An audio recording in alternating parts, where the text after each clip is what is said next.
Well, hey, let's get started. On the line with me is obstacle racing's medical expert, Rebecca Hammond. Everybody messaged me and was like, we got to talk to Rebecca. She's a doctor.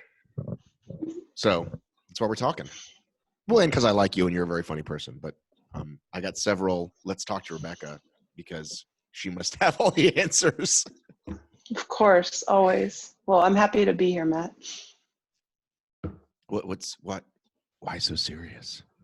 Why so serious? Because I just woke up. You texted me and I was like in bed and I was like, "Hi, Matt, I'm in bed. I'll talk to you soon." I know, but we had discussed perhaps talk. So where in the country are you right now? I'm in California. Okay, which city in California? Outside of Winters, California. Okay, It's like so it's 1 p.m. Eastern, which means it's 10 a.m. Pacific. I think it's time for you to get out of bed, young lady. So early. What time do you normally wake up? About 9. These days my sleep. So I came back from Australia, which is I think 7 hours earlier than California, something like that. So I've been going to bed at midnight and getting up at 9. Oh, morning yeah, for the past few days. That's rough. That's rough. I thought Australia was in the future. It is, but it's in the future, but it's also in the past if you just go by day. That's true. Yeah. Well, no. It's just like the time. It's easier to think about it as 7 hours earlier than it is to think about it as 24 minus 7 hours later. Correct. But I also think it helps if you're on the West Coast, because if you're on the East Coast, like when I was on the phone with a guy, it would be like, okay, it's 5 p.m. here, which means it's 7 a.m. there or something like that. And you're like, whatever, man. Whatever, man. What were you doing in Australia? I was just vacationing. My boyfriend's family lives there, and he was in Papua New Guinea for residency for medical stuff. And so we met up there, and it was really fun. Did you just graduate or something? I graduated in May of 2019. So I'm an MD. Been taking some time off to do the professional athlete thing, but given the COVID thing, I have a renewed interest in medicine. Also feel like I have to put my medical training to use. Plus athletics isn't happening, so. Yeah, you should be definitely helping people who are sick. You took an oath. Yep.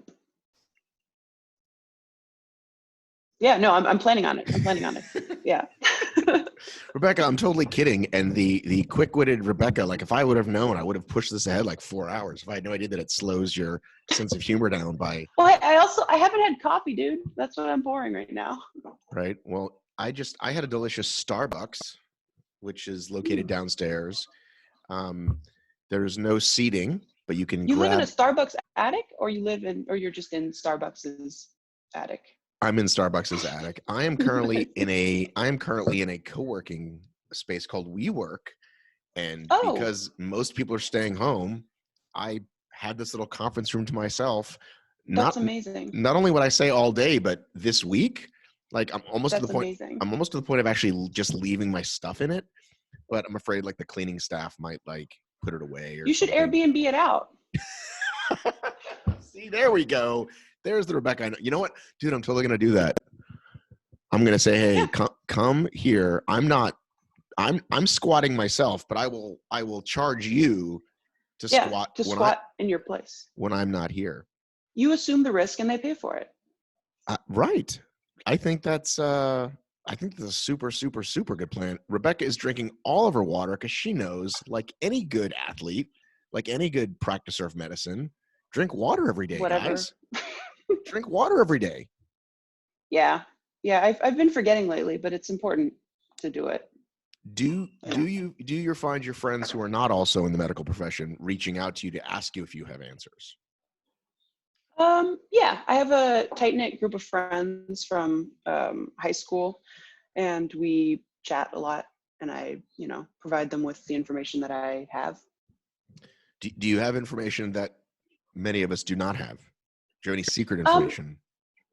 I don't have any secret information that I've been deliberately withholding, but it's hard for me to gauge what different people's information levels are because I'm exposed to the people that I'm exposed to. And a lot of my followers, for example, I don't follow. So I don't know what they're thinking until they message me. And then I'm like, oh, so. Is that an O of like, I'm surprised they're asking me this? Well, it's like I assume that people are taking this thing seriously because the people, what I see on my social media is people freaking out and people saying stay home and people posting stuff about why we should stay home, etc. But then I get messages saying like, I'm tough, like this virus is nothing, like I'm still going and doing stuff and shaking hands. And I'm like, oh, like I'm glad you're telling me because it's useful for, I don't know, for me to get a gauge of what's actually going on out there, because we see what we are exposed to and that's not everything. Yeah, and not to be a big bummer, but I think that's what social media has exposed in general is like, oh, like we're not as woke as we thought. There are a lot of talking about the sort of the deeper issues, racism or whatever. And it's like, oh, these people, like they never went away. They've been there. And now we get to see how they think.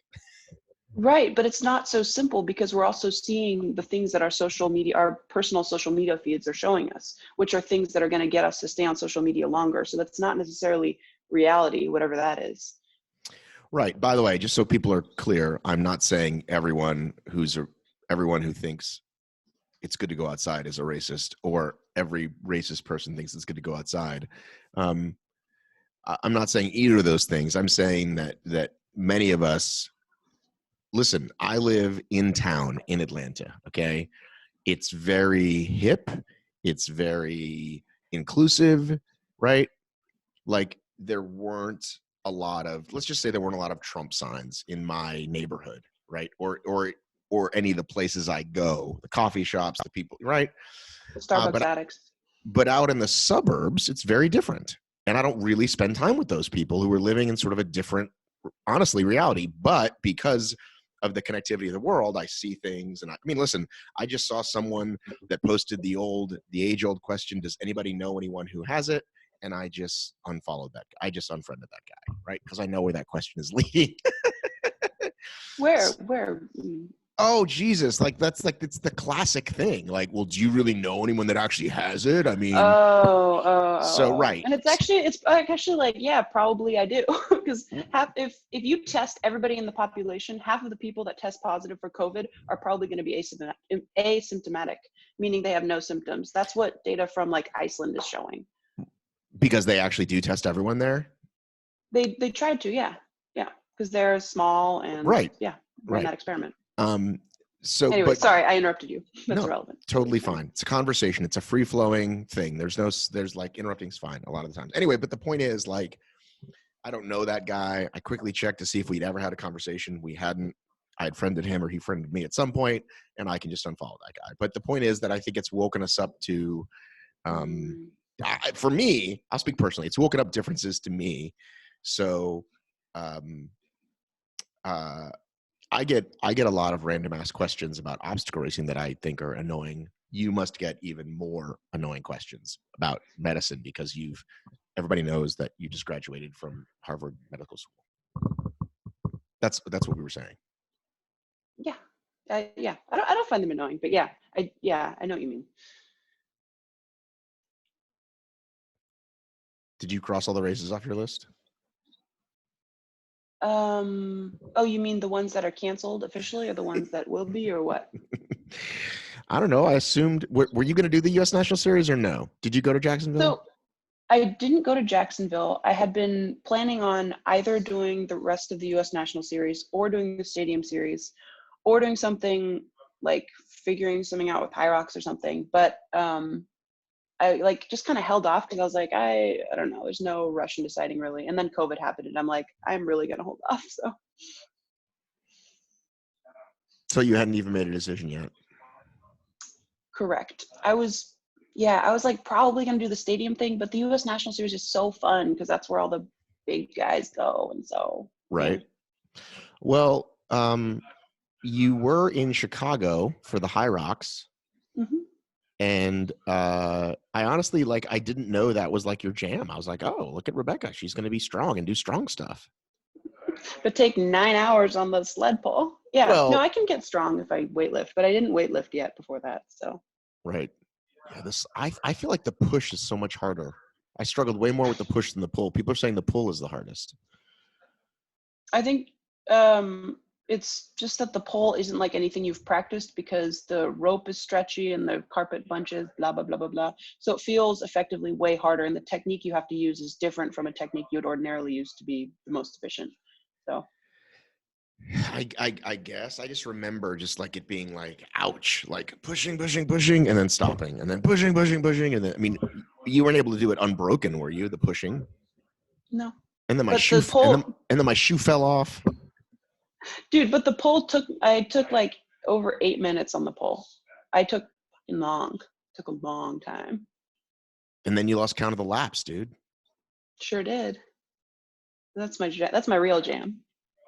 Losing count of laps or running. Yeah, losing count of stuff. Well, and running, but losing count of stuff, especially. Did you have good shoes? Did you have good footwear for that one? Yeah, whatever, it was fine. It was good. Listen, it made a difference for me. People like Absolutely. I didn't wear obstacle shoes because I just thought I could wear my street shoe, and that cost me. Yeah, no, totally. You have to have good grip and they have to be on your feet. I was like trying to practice sled push with those Caterpie laces. Doesn't work. Right? Just Yeah, the it doesn't laces, work. no shoes, just the laces on your feet. Just the laces. It does not work. Did you wear some VJs or were you a VJ person? I can't remember. Oh, I wish I were a VJ person, but unfortunately they squeezed my heels too tightly and so it irritated my Achilles that one time and blah blah blah blah. So, but So they're what great is shoes for some people. so what is your choice these days? For high rocks or for what? For anything, man. I'm just making Right. conversation, Rebecca Hammond. Oh, sorry. So I like Hoka for trail. I like their Evo Jaws for like obstacle races. But for high rocks, I use an Adidas racing flat, sort of Oh. like slightly more built up Adidas, or sorry, not Adidas, New Balance racing flat that had great grip. And I've actually been transitioning to a shoe with a bigger drop than Hoka's for my regular running. Medial tibial stress syndrome, aka shin splints, is my chronic injury, and it had kind of given me a break for my first year of obstacle racing, but then came back to bite me earlier this season. And I started working with the guy and my running coach, and we figured out a way to get over them, but it involves some different like wedges in my insoles, and so I've switched to a slightly different shoe.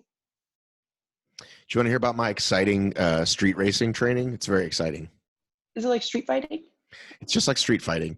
So many of us are like, fuck the street, man. I run on the trails in OCR. But after you've done a gazillion races, as I have over the last 8 years, I'm like, I want to see how fast I can get, man. I'm going to run a couple 10Ks, run a half Totally. marathon, run a full marathon. So then I talked to Bracken Cracker, right? Crocker, right? Kraken Bracker. Kraken Bracker. And I was on his show with Kirk, and they were on my show. And we were talking about this new whole, Nike Vaporfly business, right? And I was like, give me your professional opinion. You guys are professionals. And Bracken said, I would not run a marathon. I would not run anything over a half marathon on the street without some carbon plated shoe because the difference is going to be that big, right? Yeah, you can chop off your lower leg and replace it with a blade, and it gets real fast. So I got myself a pair of the Hoka Carbon X. Oh, yeah. It did nothing for me. If anything, I felt like it might have tweaked my knee a little. I wasn't sure. Sometimes you're like, am I imagining this? Right. And then you go in the next run and it's not there. And it's I'm just saying I gave it several shots. I gave it several chances and it doesn't feel as good as these Innovates that I've worn for the last 5 years that I just keep replacing every time they go bad. What's your strike pattern? Yeah, I would like to see them. But also, what's your strike pattern? I'll pattern? let you guess. Oh, God. Oh, yeah, that's why. The thing's not going to help you until you move to a midfoot or forefoot strike, I think. Depending on how the blade is. But well, yeah. So I'm not going to switch. right? I did that Yeah. sort of back in the day when everyone was trying to switch. I kind of tried to train myself, and it takes a real. I No, no, mean, no, no, no, no. It's not worth it. There's no one strike pattern that's better than another. It's whatever works for your body. right? But if you, You do what someone tells you I to don't know do. if you were probably still in middle school back in I was probably wasn't born. I wasn't back in born, dude. back in 10, 11. You know, Wasn't born. this whole barefoot thing was happening, and they had us convinced that, dude, if you could drop way down to like a zero, you know, blah blah blah blah. Anyway, so that's kind of what I thought. I thought, well, I don't. It's supposed to spring you forward, but I don't land on that part of my foot. So, so if I Right. heel strike, should it still kind of work or no? I don't know, a little bit maybe, but not as much. I don't But know. yeah, it's funny because like I don't feel like a heel striker. Like I remember the first time I went running with my wife, and I literally watched her like clap, clap, clap, and I thought, God, that looks painful. Even I'm like, I don't really run like that. And then I looked at the pattern of my shoes. By the Well, do way, you walk around in those shoes? well, that's the thing. These are old enough that they're now my walk around pair, but I have a new Yeah. pair that I run in. Mm. And when you walk, it's different. So my running coach actually suggested that I try heel striking just so she could like see how I was when I heel struck. Because I'm a hard, like exactly midfoot essentially, but like I land hard. And as soon as I switch to a heel striking pattern, I get quieter. But it like ruined the rest of my mechanics, so we didn't do the switch. But Yeah. it's like, some people it's good to heel strike. Well, I don't, again, I'm not saying that if I wasn't committed to it, it might work, right? So when I first Right. started doing it, they talk about increasing the Turnover, basics. The probably. basics for people is increase your cadence and try to land on the mid or forefoot, and it's going to be better for you for all these reasons. And when you start doing that, different muscles start to fire. So all of a sudden, like your calves are way sore in like a half a Yeah. mile, and so like it Yeah. really takes a real commitment to You have to retrain your. start real slow. Yeah, you really have to retrain your body. So I'm fine with being a heel striker, and I wanted the Carbon X's to work for me because I thought this Yeah. is going to be great. I'm going to take like 10 minutes off my marathon time. Not going to happen. Dude, I've switched to a toe out pattern because it turns out that the way my skeleton is, like my feet are actually like for my knees to be pointing forward, my feet will be slightly turned out. And with my strike pattern, like I would land perfectly toe forward, and then as my foot came up, I would go toe out, and then I would land toe forward. And that was putting additional strain on my tibia as a stabilizer. And so now I've switched to a slightly toe out pattern. How do you As do soon as I that? start, what do you mean? I practice. It's freaking annoying. It feels weird, but I've just like I started with 5 minutes at a time, and now it's just becoming more natural. Yeah, I don't get foot issues. Mine are ham and glute. I definitely have those, but I also have ham and glute issues that continually happen because if you don't fire your glutes, then it fucks up everything. And that's kind of what I've worked on the last however many years to like not be sidelined Nice. once every year and a half. Yeah, that's Because nice. I didn't know that that's what was happening. And then I went to like, PT the first time, and they were like, just And walk he's like, toward. fire your glutes. It was a she, I'm pretty sure. And she's like, okay, just walk to me. Just walk towards me. And I'm like, okay, I'm walking. Just walking. walks me. Yeah. The coffee's slowly starting to kick in for you, Rebecca, I can tell. And basically what you just demonstrated, my walking pattern was not like this. It was like this. Like I'm like hop Gimp along leg. Cassidy, like dragging, like my leg is coming. Audio listeners only, sorry. I mean, we might use this as a video, but I'm trying to describe, like, how would you describe that? Sort of like gimpy leg. You're walking along and one leg goes way out because you can't but you can't don't, but bend your knees. it's not noticeable to just the normal eye until you start noticing it. And then when you notice that's how you run, you imagine, because your body, that's what your body does. Your body overcompensates. Well, it compensates and then it overcompensates until it's done compensating. Yep. Can I tell you the greatest thing I've ever found, Rebecca, that's life-changing for me? Yeah, of course. Theragun. Really? The expensive one or the off-brand one from China? The minimally expensive one. So they're like 250, 300, 500. We went 250. And here's the thing why it works for me. One, works. Two, convenient, right? You see that roller sitting over there? Oh God, I got to get it out. I got to lay down. Yeah, it I got to looks roll. great. You literally just pick it up. The thing you go, okay. That's true. You don't have to change your body position. Nope. Literally standing up. I do like, I want to say like, kind of like people walk by their pull-up bar a couple times a day. I kind of do that with the Theragun. And then before I run, I activate stuff. Yeah. Off I go. So That's good. great, dude.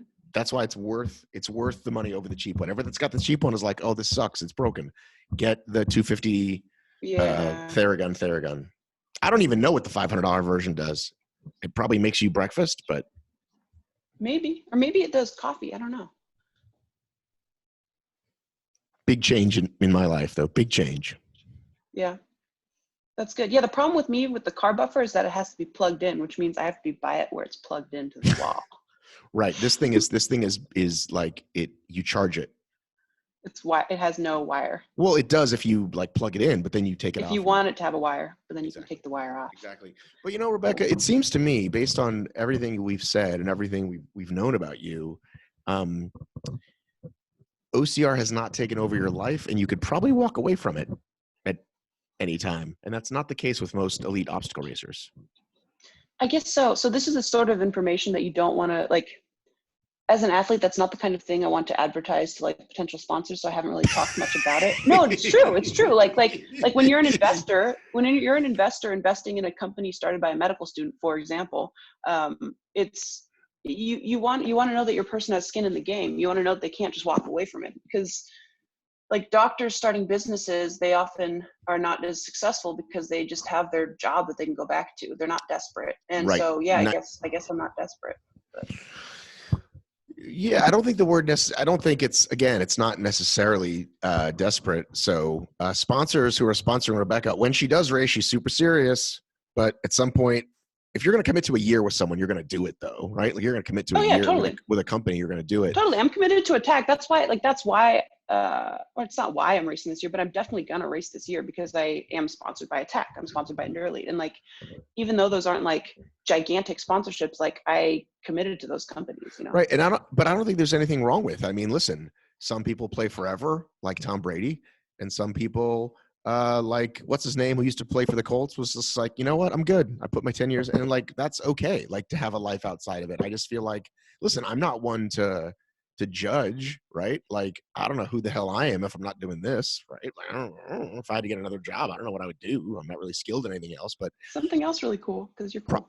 Probably, but it definitely can take over one's life and one's personality. And I think that's great. I think that's super healthy. You kind of remind me of like Yatsko. That's what, who people talk about, this legendary guy, John Yatsko, that raced for a couple of years and was never seen from again. I know Yatsko. Yeah. Okay. Well, see, you guys probably get along. Yeah. I don't even know where to find that guy. He never had social pages. Oh, whose cat is that? Whose cat is that? What is your cat's name? This cat's name is Ku. It's my stepmom's cat. Ku is like some Buddhist word for sky and openness. Are you letting the cat in or out? In. Okay. But yeah, so Yatsko actually did show up last year to like either Alabama or Florida, and then once again vanished into the night. Yeah. Yeah. Are you a meditation teacher now? Yes. Oh, dude, meditation is what we're all missing. Unless you're doing it, or then you're not missing it. Unless you're doing it, then you're not missing it. Exactly. But yeah. Do you have a practice that you do frequently? So I initially started meditating when I was studying for Step 1, which is one of the big tests in medical school. And I used the app Headspace, and it was great. I like meditated every day for a couple months. It was fabulous. And it really, like, actually thinking back on it, it was really what helped me like get a finger on my anxiety. I mean, not that you can ever actually get a finger on your anxiety, but it like helped me, reconceptualize my anxiety to something that was sort of like happening and just kind of in the background as opposed to ruling everything. Anyway, now I'm using an app called Waking Up by Sam Harris. It's fabulous. I would highly recommend it, and I can give anybody interested a free month. Hey now. Yeah, so I messed around with Headspace and Calm back. Mhm. It's like the Coke and Pepsi, I think. Not really, because a lot of people don't like Pepsi. But anyway, it's like some people like that guy's voice over that lady's voice or Yeah. whatever. And I did both. And now I use an app called Insight. Hmm. It's called Insight Timer. There are literally thousands of free things Mhm. with music, without music, guided, Mm. unguided. You want one for sleep, you want one for anxiety, and they're Yeah. like they're added by people. Like you could have something on Insight, right? That's And awesome. then there's paid versions. And I have two or three that I really like, and I just sort of rotate through them.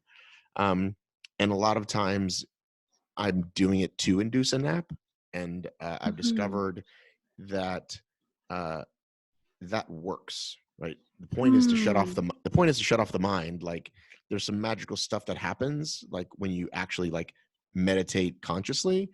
um but if I knock out for 30 minutes, I wake up refreshed and Oh. go get a coffee. I did it right before we got on today. So Yeah. big fan. If anybody's looking for a free choice, Insight Timer is what it's called, or Mm. Insight app, I believe. I like waking up. If you're a more cerebral person, or like I don't know, it's good. It's good. But all of the, I mean, anything is gonna be good. Like anything is better than nothing. Even just sitting with a 5 minute timer and Right. like focusing on your breath or sounds or sensations, whatever, that's good. It's better than Right. nothing.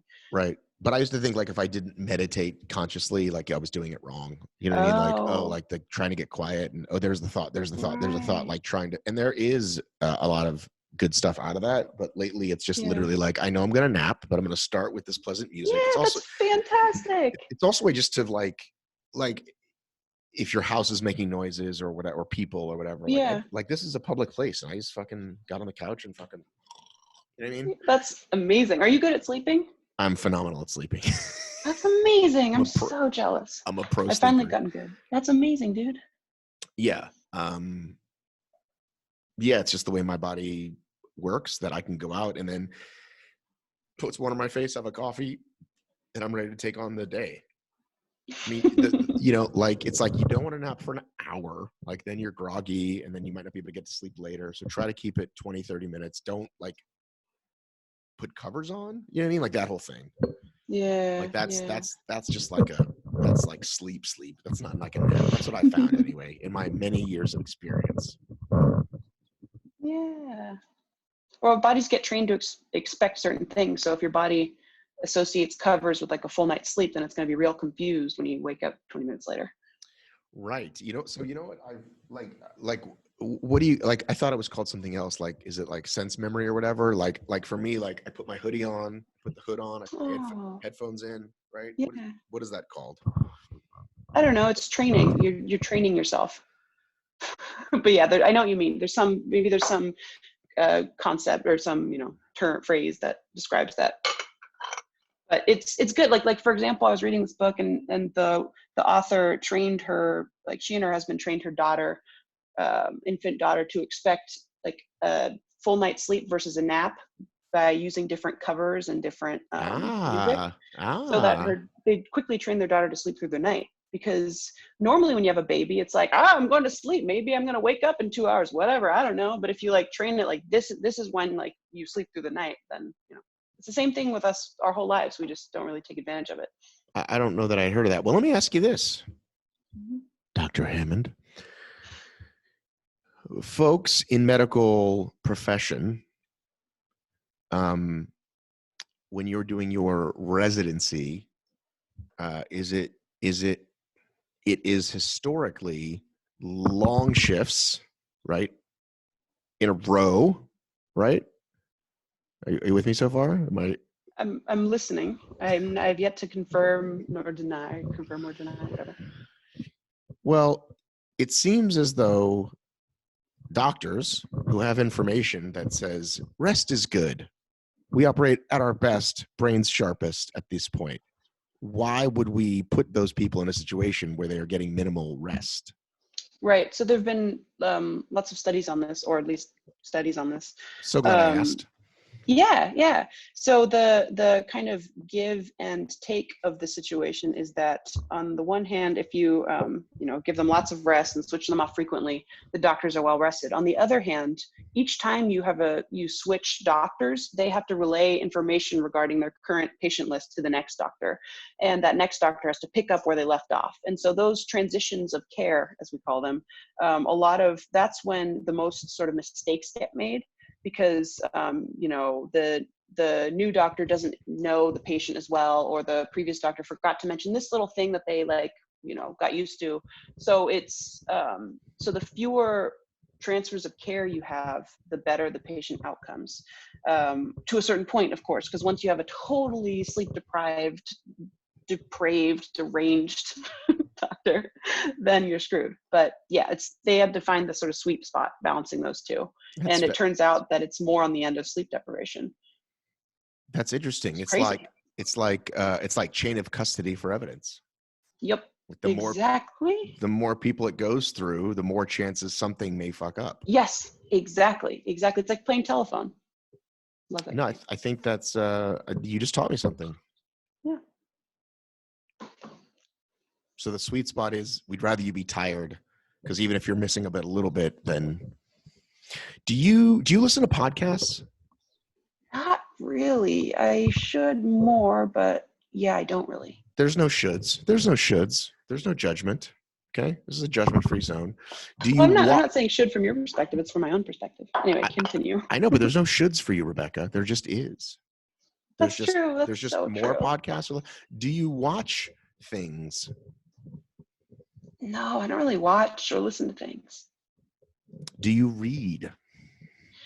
So I've been reading more. I went through a phase in life where I couldn't really read much because I would get too anxious. I had to only read fiction because nonfiction would get me too amped up about the stuff I was reading. So not like stressed out because of current events or whatever, but too engaged. I would start thinking too much. And I usually read before bed. So anyway, but lately I've started reading nonfiction again, and also fiction. Last night I started Tender as the Night by F. Scott Fitzgerald. It's wonderful prose. Sorry, I'm talking. What was your question? You just described to me your reading habits. Mm-hmm. And I'm also reading this book on emotions, which is fabulous. How Emotions Are Made by Lisa Feldman Barrett. It's fabulous. How are emotions made? An emotion, surprise, surprise, is actually a construct that consists of, yes, sensations, like bodily sensations. But beyond that, we're really conceptual. We're there are no universal emotions. There are sensations that we have. But then beyond that, it's cultural. How is a smile universal then? The smile? How is a smile, or even sadness, those things, you can see a human, doesn't matter what language they're speaking, and pick up on those physical cues. Yes.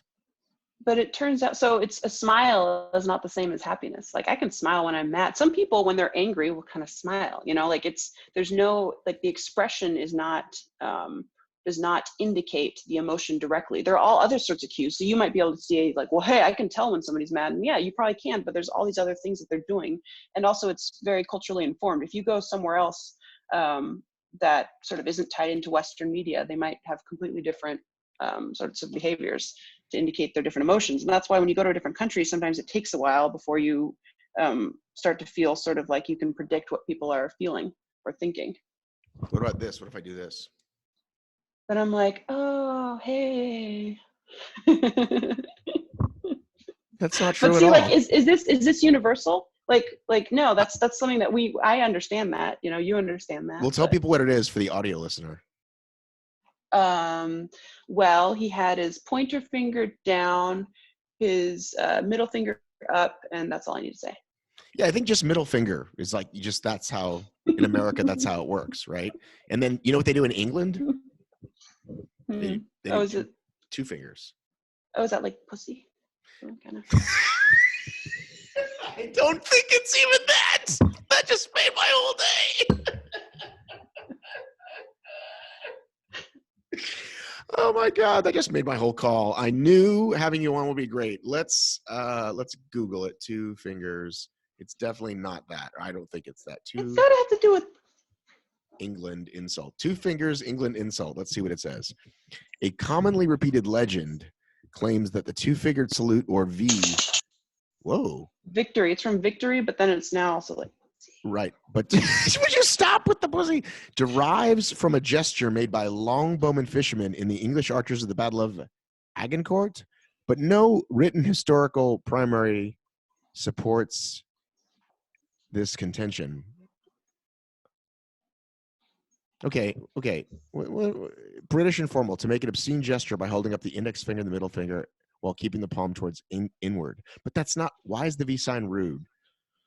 Oh, I know why. Here we go. This is the correct one. I heard this before. You ready? Ready for the correct one? Mm-hmm.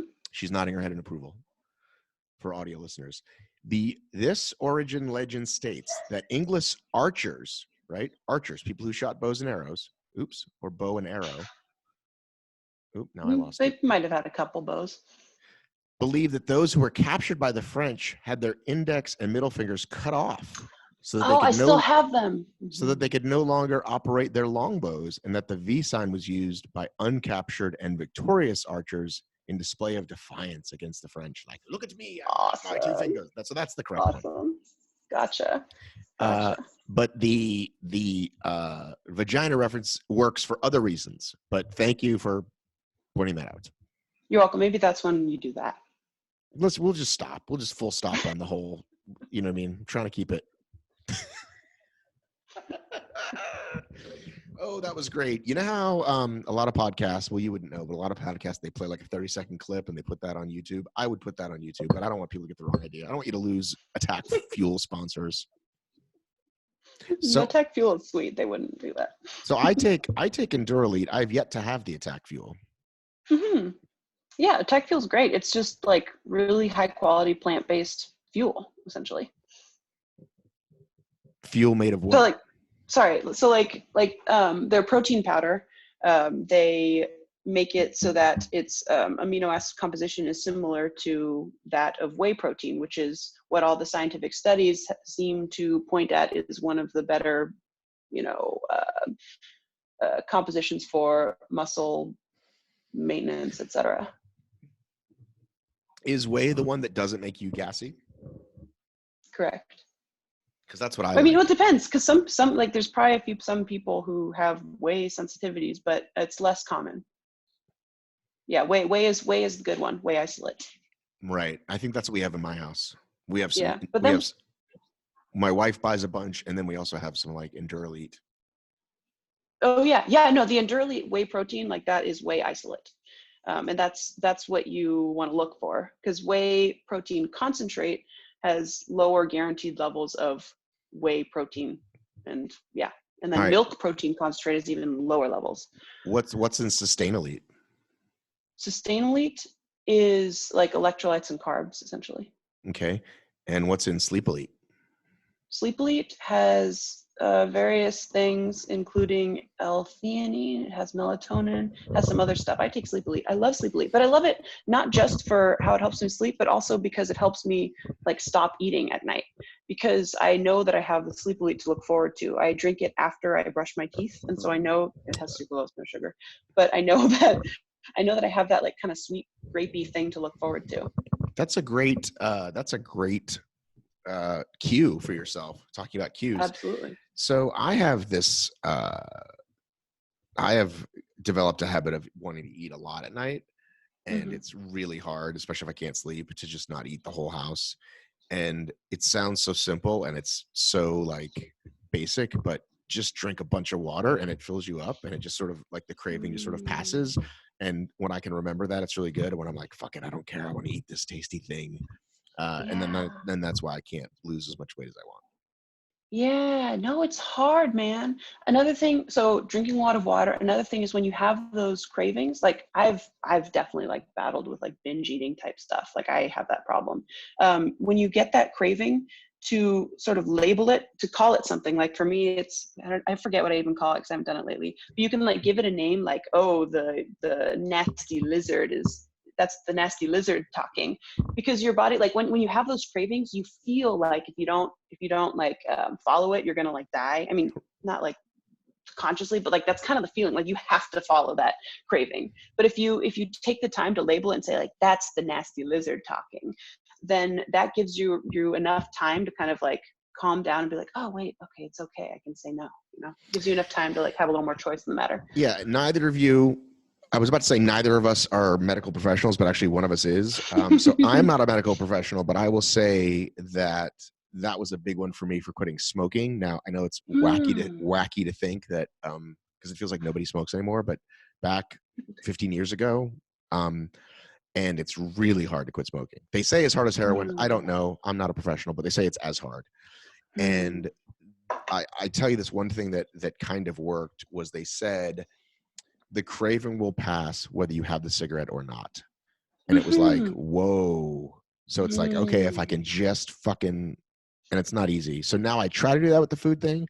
Like, you're not hungry. This feeling's going to pass whether you eat something or not. Why don't you not? And then when you wake up and you didn't, you're like, yes, I didn't pour a fucking bowl of cereal.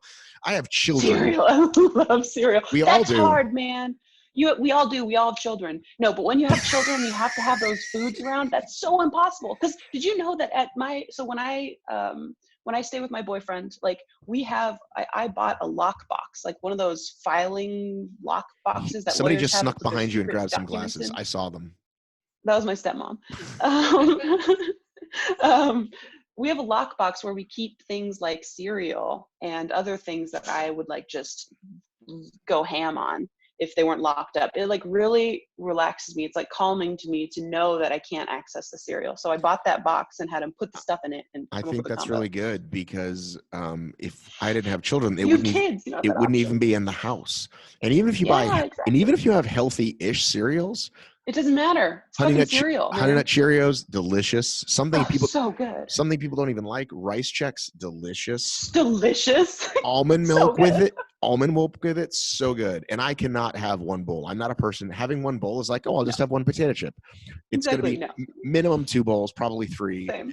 And then if you're doing it every night, it becomes the habit. So maybe why don't you and I start a show called, because you know Spartan's doing all these shows. Have you seen it lately? They're doing all this live content. Sort of, yeah. Yeah, let's start a show, dude. What is it called? Hammond something. Your daily bowl of cereal, man, with half and half. So good. You put half and half in cereal? I don't do that on the regular, but I've done it, and let me tell you, it is good. I'm gonna say that I have not even gone to the depths of that. That's some heavy fucking milk.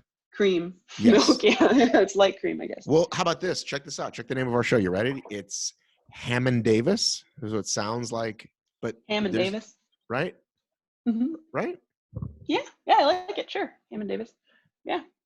Matt and Rebecca, whatever. No, but you see what I'm saying? It's Hammond Davis. And Davis. Yeah, Hammond Davis. No, I like it. But you get rid of the and then it's just Hammond Davis, and it kind of sounds like 2 people.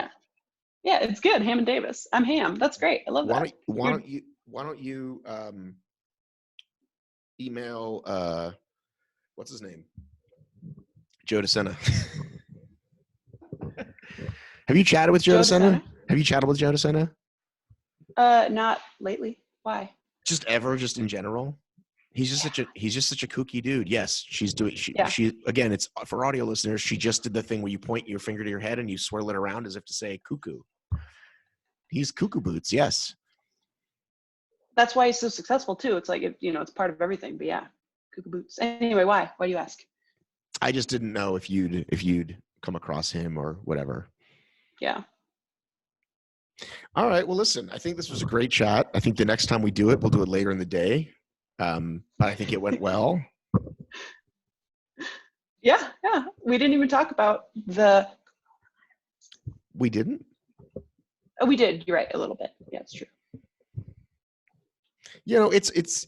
It's hard for it not to be a part of every call I'm doing lately, because it's like, hey, what are you doing? I don't know. I've been home a lot. What are you doing? You know what I mean? Like, it's all, you can't not have it be part of it. Yeah. And this is sort of the end, for those of us with kids, this is sort of the end of the first week of, hey, your kids are home all week. And I think by the end of next week, it's gonna be different, because it's gonna be like, whoa, now we've been cooped up. If you don't have kids, yes, it's still tough to be cooped up, but come on. At any time you can get up and do something. So, and you Yeah, don't it have hasn't to. really changed my life other than no gym, which means I can do easier lifting at home. Exactly. But I do think it's going to be like, okay, America, how are you dealing really, and what are you going to do next? Yesterday was a nice-ish day. It was like, any words. The first day of spring, you notice people out, more people walking, hand holding, walking dogs, jogging, and that was really yesterday for us. So I think people aren't gathering in groups, but they got to get out. And yesterday, a lot of people were out. I'm just saying, like, Dude, I went to like a trail and all the campsite, like parking lots were totally full. All the trail parking lots totally full. Like people right, were out. right. Yeah. So gathering groups bad, but as long as we don't touch each other, we can go out in ones or twos, right? It's hard. Yeah. If you can smell someone's farts, you're probably breathing in their breath. Wow. That is that your professional medical opinion? That's amazing. I Okay, was so thinking about that. but just like, no kidding, like, I'm not being a jerk, like, no kidding, like, Yeah. it is through hands though, right? Like if you and I are just talking to each other, right? It's not airborne, right? It probably is airborne. It is airborne. Well, then we're all going to get it and die if that's the case. So yeah, but if we keep our distance, so the difference between initially we know that it's very much spread by respiratory droplets, and a droplet is like a big old moist droplet. When I go achoo, like it sprays, and if you're like within 6 feet of me, like it's going to hit you, and if I'm wearing a surgical mask, one of those loose fitting floppy masks, it's going to block most of my droplets.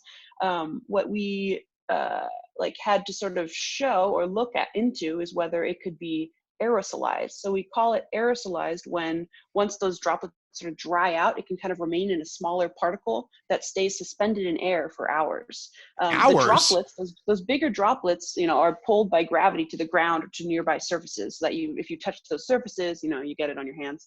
But those aerosolized particles, those smaller ones, yeah, they stay suspended in air. And that's why it's like so important. That's why like those N95 masks filter out slightly smaller particles or much smaller particles than the surgical masks.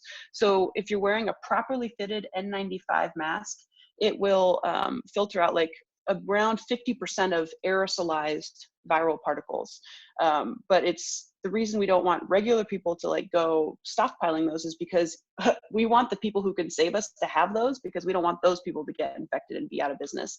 So that's why we try and save them for our medical workers. But yes, it is probably airborne as well. But when you're outside, those little molecules, those things can diffuse more. There's like wind and stuff. So it's slightly better than being in a trapped environment. That's why I say if you can smell someone's farts, you're probably breathing in their breath. So you're probably like Too close. Yeah. I just want to do a quick side note. Rebecca just used her arms and hands to describe something, and I saw how ripped she was. I just want to say, just quick side note for the audio listeners. My wife is the same way. My wife is super strong. She's a bodybuilder, but I don't always remember. And then she'll just kind of like put her arms back. I'm like, whoa, wow. So, okay. I honestly didn't want to put you on the spot about this whole thing, but we'll end with this. We'll end with this very important question. If it's true that even with the flattening of the curve, some massive percentage of us are going to get it, okay?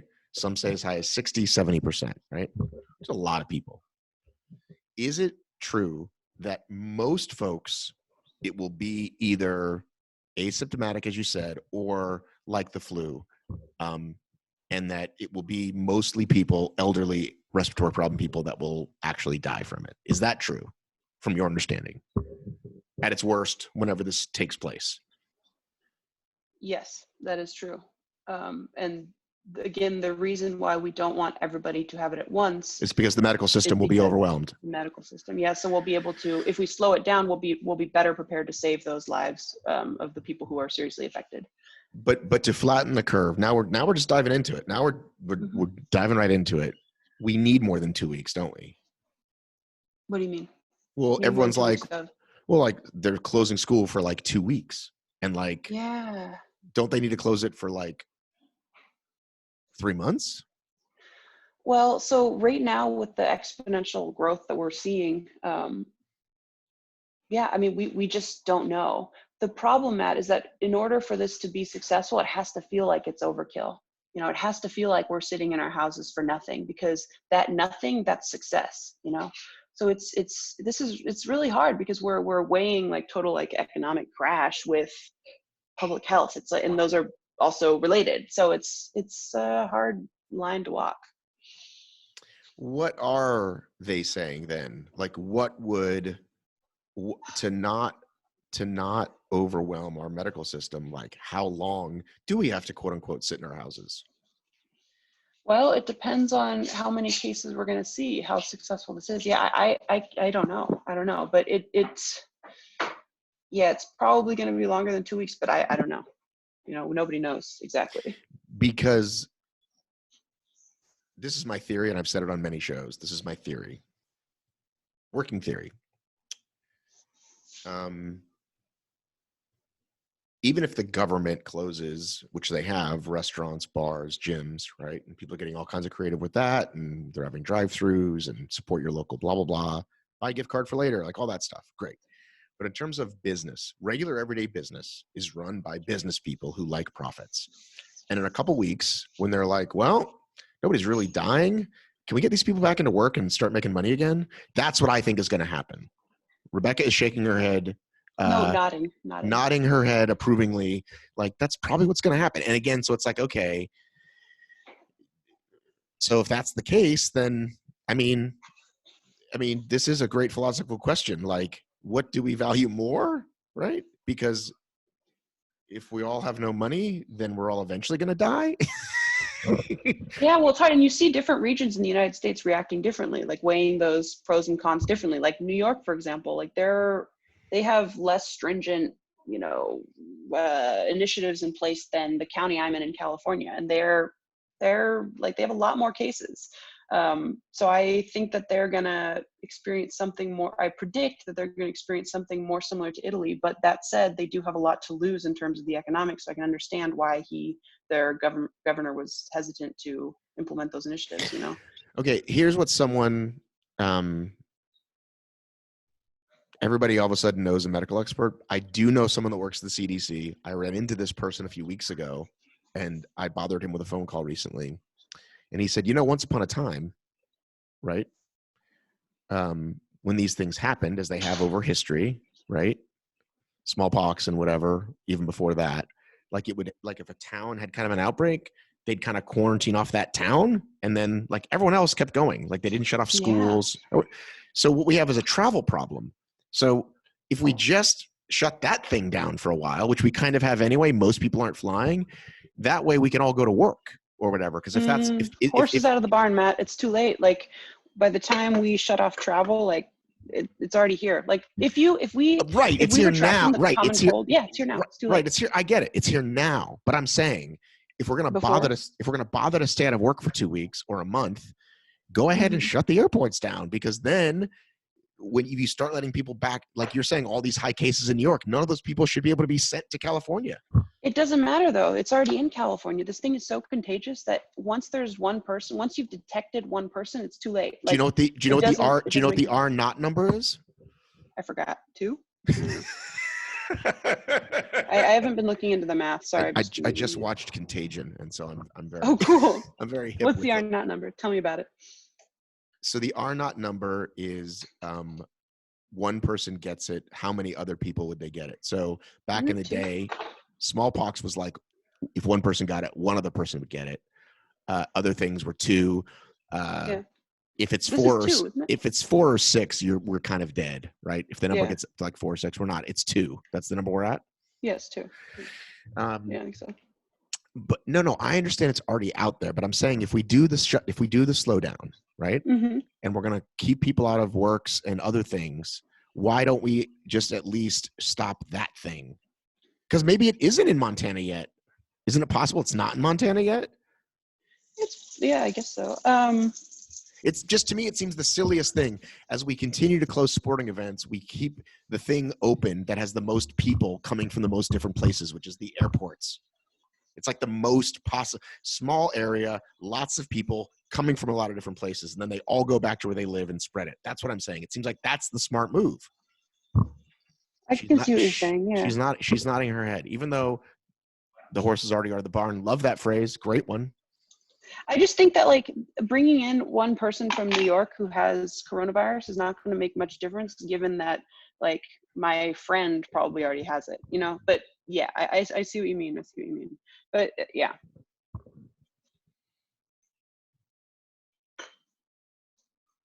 Maybe they think people will panic more. Maybe people think that'll be like if they close the grocery stores, be like, oh, if they close the airports, people are going to freak out. Also, you'd have to, I guess, do you think they're going to, well, I don't know. This is not my area of expertise, but are they going to have to like bail out airlines? Are airlines going to shut down? Oh my God. Well, dude, there's a $30 ticket to Boston right now. I could fly over to Boston for $30. Isn't that crazy? From California. From my understanding, airlines are never profitable. They're when I learned about this Tough Mudder bankruptcy business, I learned that the airlines, for example, are always going in and out of bankruptcy. Why it doesn't mean going away. It's just you'd go through this thing, you get rid of your debts, somebody buys it, they get certain things back on. Like the airlines, it's weird, have sort of never been profitable, and the government's always bailing them out. And because it's government regulated, it's always been a weird thing. So maybe we'll go back to trains. I don't know. Dude, it's time to get our private jets. I was looking into how much it costs to get a private jet. I think it costs, I forget the number, but it was something between like, it was a lot. It's a lot. Well, and you have to like hire a crew and stuff. And gas is expensive. Well, here's the thing I've thought of, and I think of it once in a while, and now I thought of it again, is bike commuting. Is if the shit hits the fan, it's probably good to have passports. I have one, my wife has one, my kids don't have one.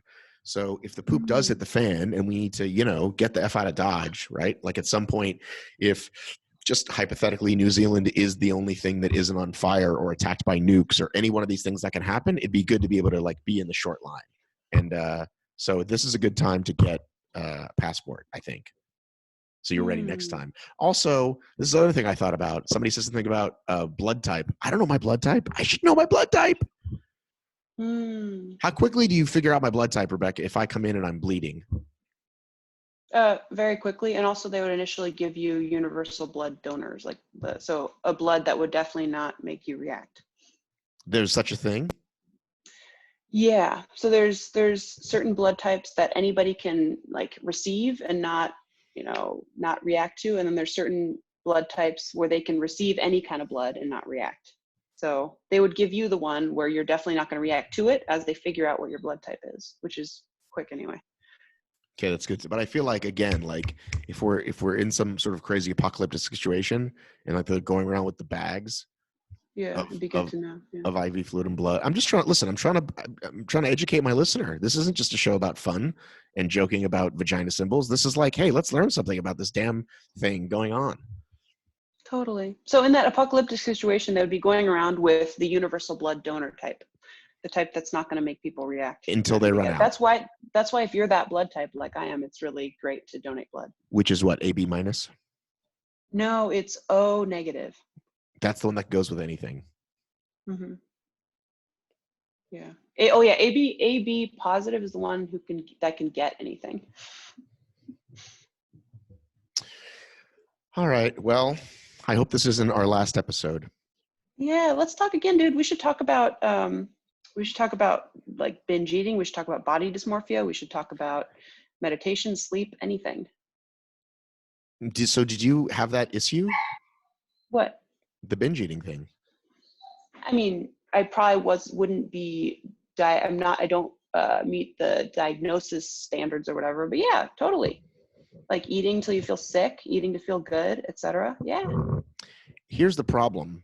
I think a lot of us have learned that, or have sort of like, because I've only learned this recently, that like that's sort of what we do.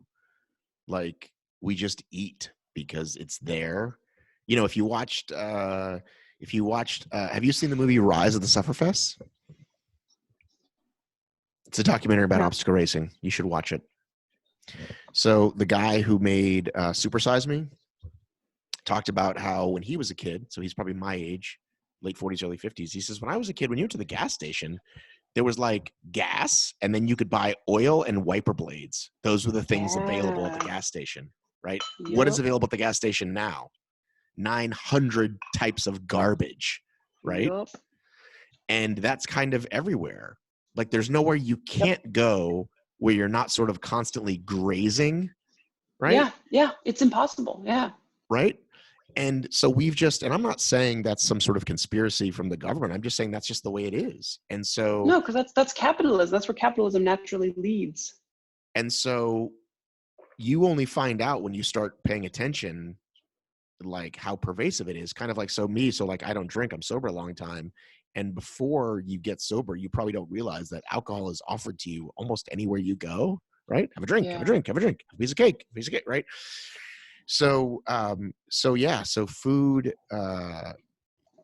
the nutrition value is out the window. It's about what's going to satiate me now, right? Yep. With this thing that isn't even really food. It's just sort of a conglomeration of flavors. Yeah, we should talk about this, Matt. All right. We'll get into it later. All right. We'll get into it later. I'm gonna let you get back to it. It was great chatting with you. And let's do a quick screenshot. How about that? Okay. Do you want to look normal? What should I do? Do you look normal? Do I look normal? I don't know. I don't know. I hate when people say smile, so I don't want to tell you to smile. You can do whatever you want. You should just do it and not tell me, because now I feel okay, I just did it. I just did it twice when you Okay. weren't ready. Now I feel uncomfortable. Hang on, let me see how it worked though. What the heck happened? All right, I'm gonna trust that it worked. All right, Rebecca, great speaking with you. Cool. Great speaking with you, Matt. Bye. See you, bye.